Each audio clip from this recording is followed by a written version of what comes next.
So now we will start by creating our detail view. So let's just create a new Swift UI view and click on create.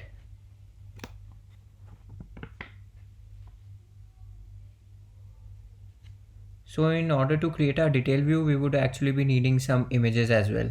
So we would import them in some time, and I would also try to link those images in a zip folder somewhere in between these videos only. So you could just also follow along with the exact same images. If I'm able to do that, you would definitely see it. And let's create an instance of article first. And since we have done this much, let's import core data as well. And obviously, since we have done this, we need to update our detailed preview as well. So we would have to pass in a test data instead. So there would be plenty of code here. So this is just like made up code, not exactly made up, I would say. These are some false values we are putting it up so that the preview works. Just for the preview we are doing this. So it would take some time, like, yes, there are plenty of things that you need to add. And these work exactly like this only. Like again, you're using an NS managed object context, which would be a main queue concurrency type. And this is necessary whenever you are using that instance of the core data class inside the preview, not inside the body property. So we would be adding the test material here now. So let's just get going with that.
Now since we are done with the preview area, we should now just talk about the body property. So you can see that I'm using this new thing. I guess you have not seen it somewhere. It's geometry reader. I mean, you have not seen it till now in my videos. So this, what exactly it does is that it arranges the view in accordance with the device type which it is being displayed in. So for example, you are testing your app inside Xco 11, iPhone 11 only. But what if the user has some other phone which is a larger version or a smaller type? So it can go wrong. So for that purpose, we are using geometry reader, and we would be further adding a lot more code for now. And I think Xcode is not behaving the right way. So let's just relaunch it and we would work on it.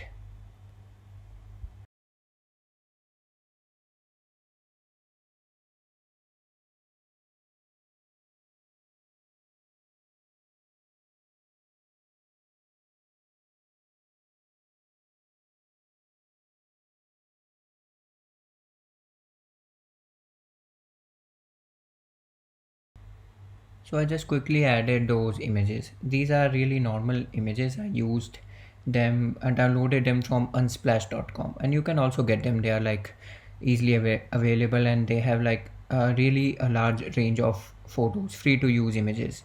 So now let's just get going with the body property. And till now that you have seen in all the other apps, it's actually more or less the same thing, that we are using the resizable properties for the images, and then we are giving it a frame, then an aspect ratio, then a clip shape.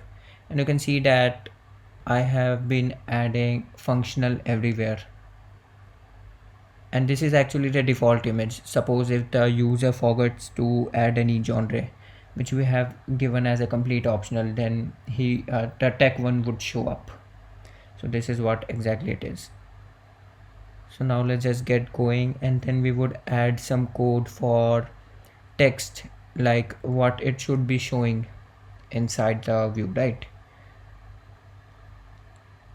Let me just get it done.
You may have noticed that I am using a Z stack here.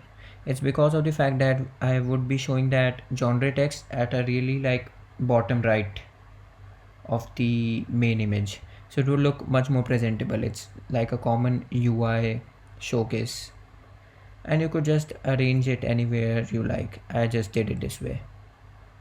I even had to add different properties to it. It's just those simple properties that we use all the time. So that's what I'm doing here. But make sure of the fact that whenever you use any property, remember to use that ternary operator. So give it some value in case the original value is null.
So now I have compacted my Z stack.